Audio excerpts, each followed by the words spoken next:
মাঠের এই অবস্থান আজকে বৃষ্টির দিনে, সামান্য একটা বৃষ্টির কারণে এটা দেখা যাচ্ছে একটা বড় একটা প্রজেক্টের মতো মনে হচ্ছে, বিডের মাঠের মতো মনে হচ্ছে না। এখানে অনেকে সাঁতার কাটতেছে প্রজেক্টে, দেখা যাচ্ছে। এই বিডের মাঠের অপোজিটের পাশে হচ্ছে ক্যান্টনমেন্ট কলেজ। এই কলেজের অবস্থাও খুব খারাপ, যে রাস্তাটা। হ্যাঁ, দেখা যাচ্ছে দেখা যাচ্ছে দেখা যাচ্ছে, এই সম্পূর্ণ দেখা যাচ্ছে। সাথে আছে, আপনাদের সাথে আছে আমি আর নাফিস। এই হালিশহর বিডের মাঠের এটা হচ্ছে সাইনবোর্ড, মুভমেন্ট, এই মুভমেন্ট। খুবই অবস্থা নাকাল অবস্থা, হুন্ডার অবস্থা খুবই খারাপ।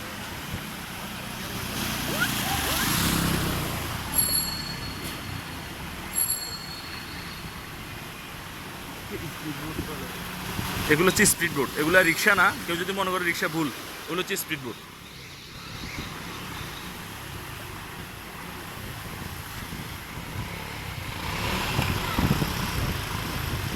এ কি হলো ক্যান্টনমেন্ট কলেজের?